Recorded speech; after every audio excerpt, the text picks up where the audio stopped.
आइए जानते हैं दोस्त, वर्ण किसे कहते हैं, वर्ण क्या होता है।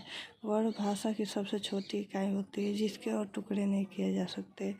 यानी ध्वनि के लिखित रूप को वर्ण कहते हैं। जैसे हम क बोल रहे हैं, क, तो जब हम बोल रहे हैं क, मान लीजिए एक क है, जब हम बोल दिए क, तो जब बोल रहे हैं उस समय तो ध्वनि है, और जैसे ही हम उसको लिख दिए उसको कहते हैं वर्ण। ठीक है। वर्ण के उच्चारित रूप को ध्वनि कहते हैं। वर्ण के उच्चारित रूप को हम क्या कहते हैं, ध्वनि कहते हैं। ध्वनि यानी ध्वनि के लिखित रूप को क्या कहते हैं, वर्ण कहते हैं। एक ही बात हुई। ध्वनि के लिखित रूप को वर्ण कहते हैं, या वर्ण के उच्चारित रूप को यानी मौखिक रूप को उसको ध्वनि कहते हैं। भाषा की सबसे छोटी इकाई वर्ण होता है। भाषा की सबसे छोटी इकाई वर्ण होता है जिसके और टुकड़े नहीं किए जा सकते। क, ख, ग, घ। ठीक है। जैसे अ, आ, ई, इसके और टुकड़े नहीं किए जा सकते हैं। देखिए, वर्णमाला किसे कहते हैं, वर्णमाला किसे कहते हैं। वर्णमाला यानी वर्णों के समूह को वर्णमाला कहते हैं।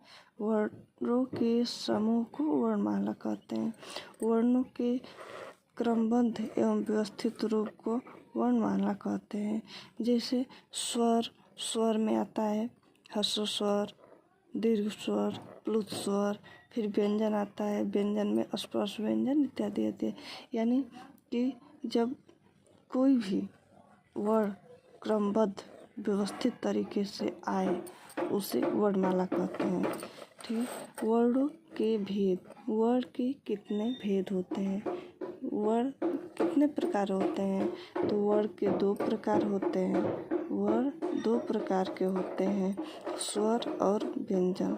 स्वर और व्यंजन। स्वर किसे कहते हैं, स्वर जो होता है स्वतंत्र होता है। स्वर को किसी अन्य वर्ण की सहायता नहीं लेनी पड़ती है, यानी स्वर स्वतंत्र होता है। वे वर्ण जिनके उच्चारण में किसी अन्य वर्ण की सहायता की आवश्यकता नहीं होती है, स्वर स्वतंत्र होता है। ठीक है।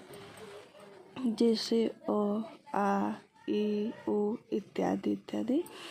स्वर वे वर्ण होते हैं जिनके उच्चारण में किसी अन्य वर्ण की सहायता नहीं लेनी पड़ती है, जिसे स्वर कहते हैं। स्वर जो होता है स्वतंत्र होता है। स्वरों की संख्या कितनी होती है, तो स्वरों की संख्या 11 होती है। अ, आ, ई, उ, ऊ, री, ऐ, ओ, औ। स्वरों की संख्या 11 होती है। अ, आ, ई, उ, ऊ, री, ए, ऐ, ओ, औ। ठीक है।